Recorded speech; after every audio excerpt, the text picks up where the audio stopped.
প্রিয় মুক্তিকামী ছাত্র জনতা, আমরা দেখতে পাচ্ছি যে আমাদের এই অভ্যুত্থান এবং বিপ্লবের পরেই দেশে অরাজকতা নাশকতা করছে ফ্যাসিস্ট এবং তাদের দোসররা। আমরা দেখতে পাচ্ছি যে বিভিন্ন জায়গায় এখন গোলাগুলি চলছে, মন্দিরে হামলা হচ্ছে এবং নাশকতা ও লুটপাট করছে। আমরা মনে করি আমাদের যে ছাত্র নাগরিকদের অভ্যুত্থান তাকে নস্যাৎ করার জন্যই পরিকল্পিতভাবে এই ধরনের ঘটনা ঘটানো হচ্ছে।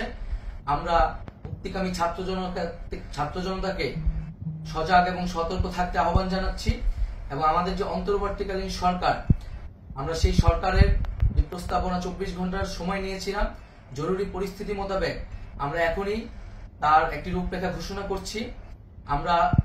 আমরা সিদ্ধান্ত নিয়েছি যে সর্বজন গ্রহণযোগ্য আন্তর্জাতিক খ্যাতিসম্পন্ন নোবেল পুরস্কার বিজয়ী ডক্টর মোহাম্মদ ইউনূসকে প্রধান উপদেষ্টা করে অন্তর্বর্তীকালীন সরকার গঠন করা হবে এবং ডক্টর মোহাম্মদ ইউনূসের সাথেও আমাদের কথা হয়েছে।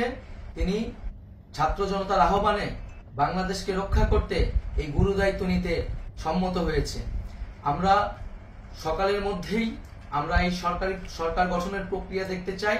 রাষ্ট্রপতির কাছে আহ্বান থাকবে যে দ্রুত সময়ের মধ্যে ডক্টর মোহাম্মদ ইউনূসকে প্রধান উপদেষ্টা করে অন্তর্বর্তীকালীন সরকার গঠন করা হোক এবং এই অন্তর্বর্তীকালীন সরকারের বাকি সদস্যদের নামও আমরা সকালের মধ্যে ঘোষণা করব।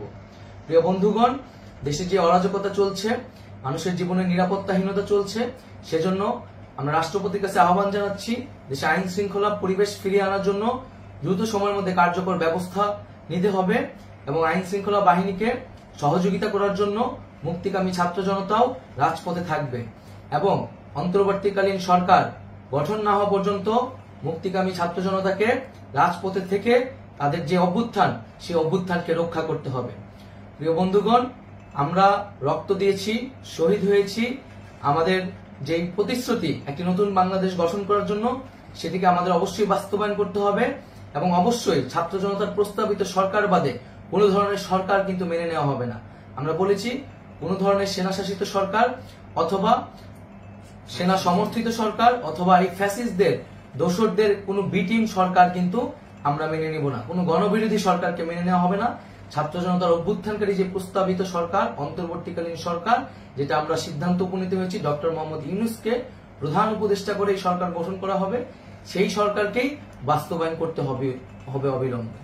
আগামীকাল সকাল থেকে সকলকে আহ্বান জানাচ্ছি রাজপথে থাকার জন্য এবং আমাদের যে সাম্প্রদায়িক সম্প্রীতি এবং রাষ্ট্রীয় সম্পদ রক্ষা কমিটির ঘোষণা হয়েছে বৈষম্যবিরোধী ছাত্র আন্দোলনের নেতৃত্বে, সকল পাড়ায় পাড়ায় এলাকায় এলাকায় সেই কমিটি পাহারায় থাকবে। আমাদের সংখ্যালঘু কমিউনিটিকে আমাদের রক্ষা করতে হবে, রাষ্ট্রীয় সম্পদ এবং এই দেশকে রক্ষা করতে হবে আমাদের।